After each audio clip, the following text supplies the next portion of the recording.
Welcome to కీటాక్స్. ఏపీలో vintage CM ని చూస్తున్నామని TDP అనుకూల మీడియా ఒక కొత్త తరహా వ్యూహానికి తెరతీసింది. ఇలాంటి వ్యూహాన్ని జగన్ సింపుల్ గా ఒక్కటే క్వశ్చన్ తో ఛేదిస్తున్నట్టు కనపడుతున్నారు. ఈ క్వశ్చన్ ఎందుకు ఇంపార్టెంట్, అసలు ఈ క్వశ్చన్ గ్రావిటీ ఏంటి, ఈ క్వశ్చన్ వేయడంలో జగన్ స్ట్రాటజీ ఏంటి, డీటెయిల్డ్ గా చూద్దాం. This is key talks for you.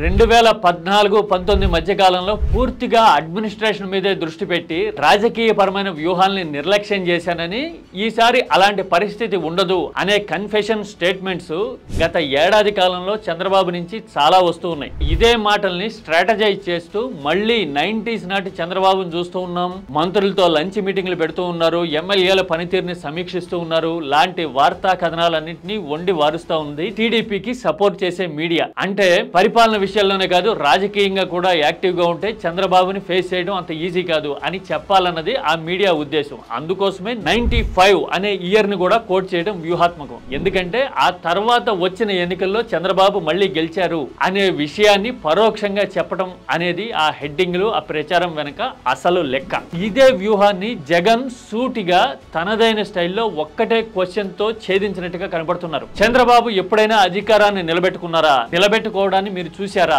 అని వైసీపీ పార్లమెంట్ ఇన్ఛార్జీలతో మాట్లాడుతుండగా జగన్ క్వశ్చన్ చేశారు. ఈ మాట అనడం వెనుక అసలు ఉద్దేశం ఏంటో ఒకసారి హిస్టరీని తిరిగేద్దాం. చంద్రబాబు తన రాజకీయ జీవితంలో ఇప్పటి వరకు 6 ఎన్నికలు ఫేస్ చేస్తే అందులో 3 ఎన్నికల్లో టీడీపీ ఓటమి పాలైంది. 2004, 2009, 2019. మరో 3 ఎన్నికల్లో పొత్తుల సాయంతో టీడీపీ గెలవడం చూసాం.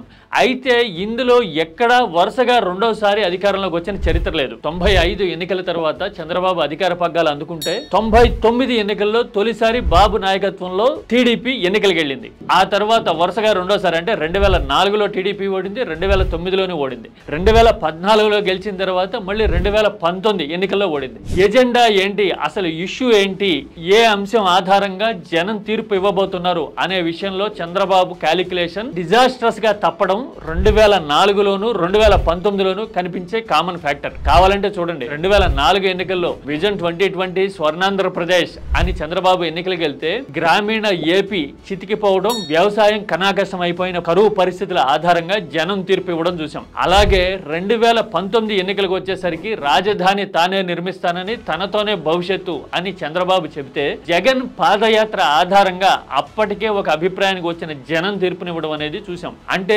ఎజెండాని పట్టుకోవడంలో చంద్రబాబు 2 సందర్భాల్లోనూ విఫలమయ్యారు. ఇదే విషయాన్ని చెబుతూ హామీల అమలు విషయంలో చంద్రబాబు ట్రాక్ రికార్డ్ ని గుర్తు చేస్తూ జగన్ ఈ మాట అన్నారు. చంద్రబాబు ఎప్పుడైనా అధికారాన్ని నిలబెట్టుకోవడం చూసారా అని. ఈ 2 అంశాలే రాజకీయాన్ని డిసైడ్ చేయబోతున్నాయని 2027 నుంచి పాదయాత్రతో పూర్తి స్థాయిలో మళ్ళీ జనంలో ఉండబోతున్నాను అని జగన్ చెప్పడం కనబడుతోంది. ఏంటి జగన్ వేసిన ప్రశ్న గ్రావిటీ ఏపీ రాజకీయ భవిష్యత్తును డిసైడ్ చేస్తుందా? This is key talks for you.